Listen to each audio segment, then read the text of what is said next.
Before we head back to the boat, we need to do a couple of car projects. So this one is changing the oil. So we're going to talk about the pros and the cons of doing it yourself. And the sump plug is stuck. So we're going to do a little workaround. And the previous episode was changing the intercool booster pipe on the Insignia.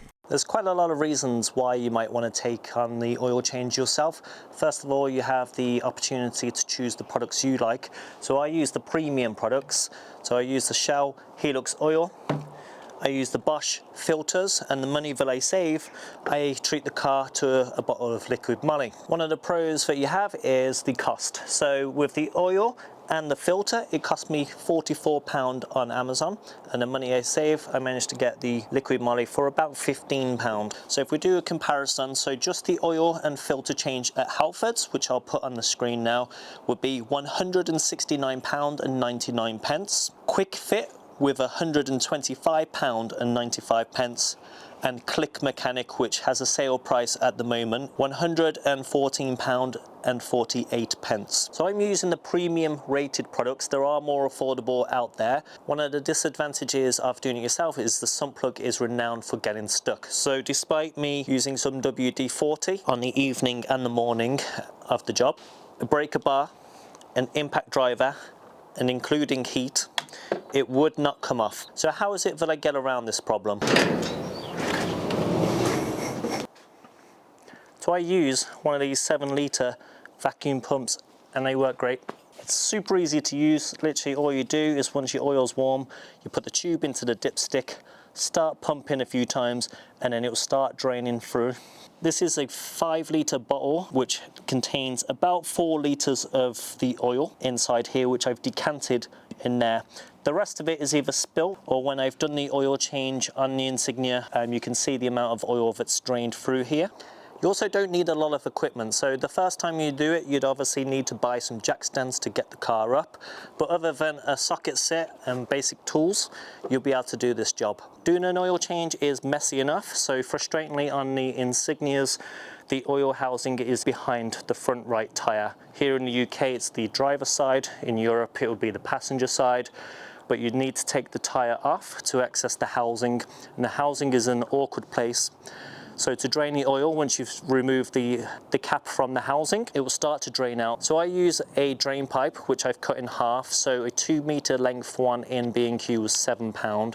So I've gone and chopped this in half, ready to make a channel from the oil housing down into my lovely bin. Let's get the car ready for the oil change. We want to try and minimize as much mess as possible. So I put tarpaulin down on the driveway because it's very difficult to get oil back up, and the sheet size that I'm using is a 2x3 meter, and I'm just weighing it down with bricks, and then I'm going to roll the car forward. With the handbrake on, it's time to jack up the car. So in the boot of the car, you have a scissor jack, which you're going to need to access. In the boot of the car, underneath the carpet, you'll find a spare tyre and the scissor jack. What I keep in the boot of my car is just a very basic tool set. So that will help me get on the way if I ever need to do a quick emergency repair. I keep my Bluetooth adapter inside the vehicle. This was about £70, very good. I keep coolant, so I changed the coolant and the tank in there, and I went for the Prestone one because you can widely find it available in places like Tesco. And then I use the screen wash too. So you just need to access the boot.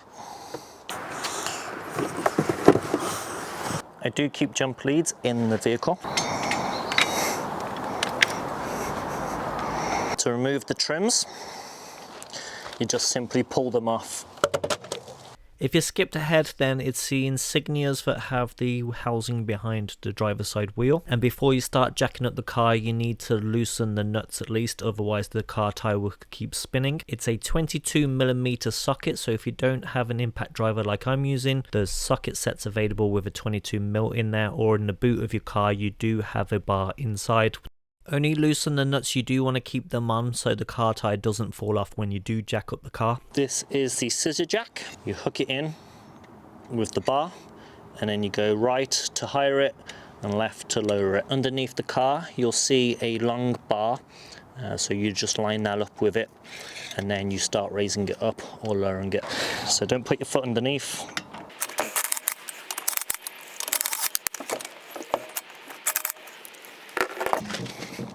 And hold it.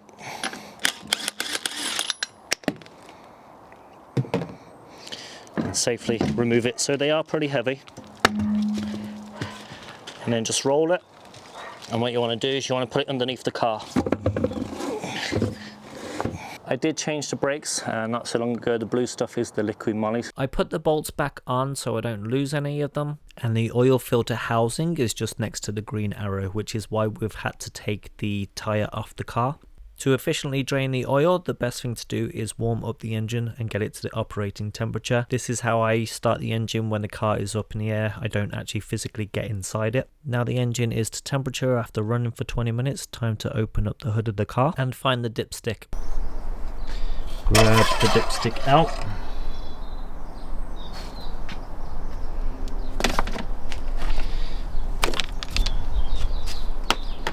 Put it in. All the way.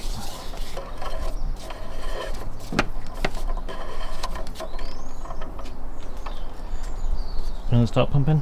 You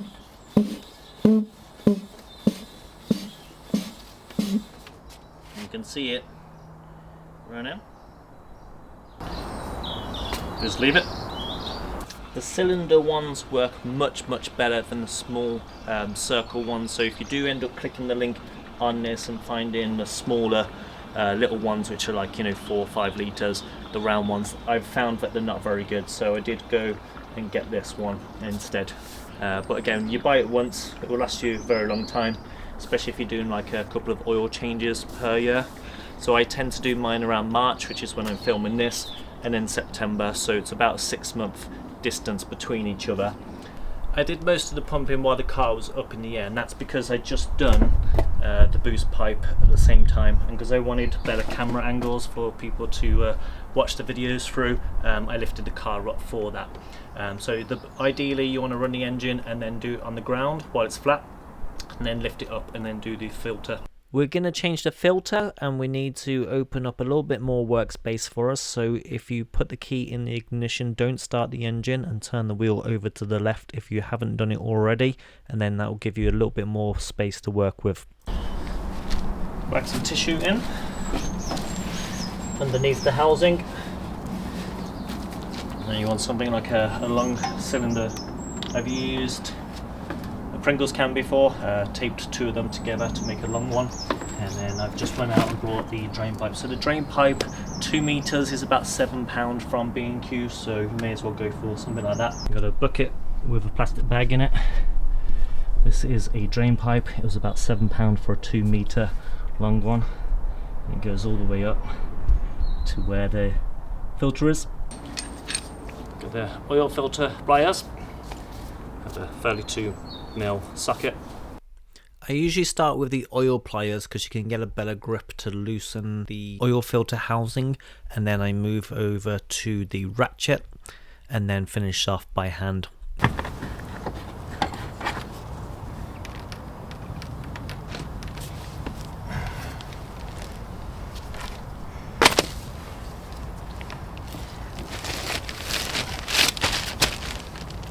There's the filter.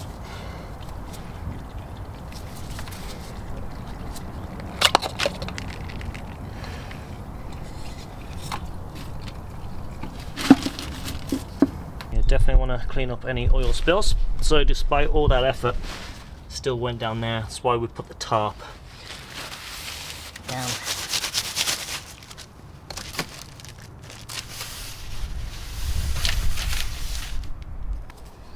There's the oil filter. They're only go in one way. The O-ring sits on just here.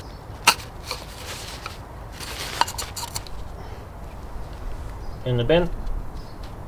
Bit of oil on here, so I'm just using a bit of the old stuff, and then around the seal.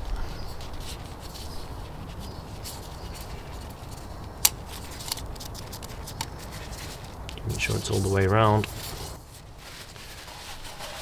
Doesn't need to be pristine clean inside, just clean enough.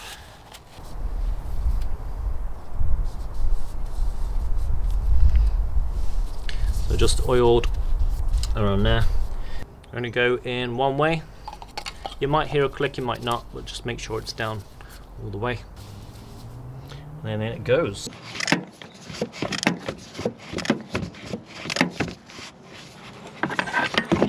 Before we add oil, we need the car on a flat surface, which means putting the tyre back on.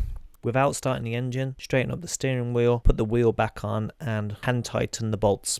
Drop the car back on the ground and then tighten up the tyre if you've had to take it off for the Insignia. It's 150 Newton meters for the torque wrench if you're using one, and tightened in a star pattern. Put the wheel trims back on, just simply push them on and give them a little thump.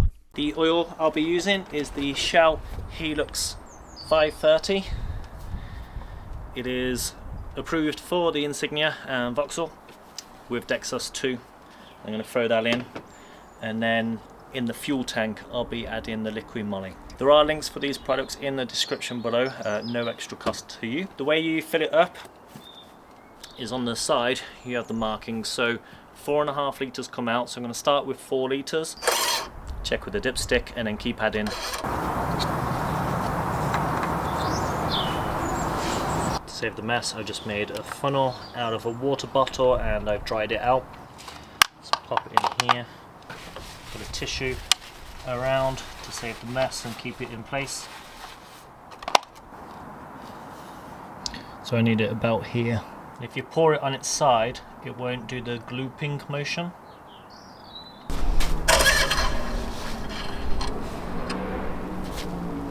And we're looking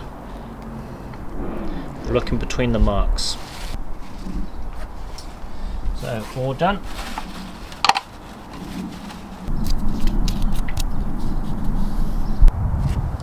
Last but not least, I just add a bottle. Thanks for watching, thanks for being fans.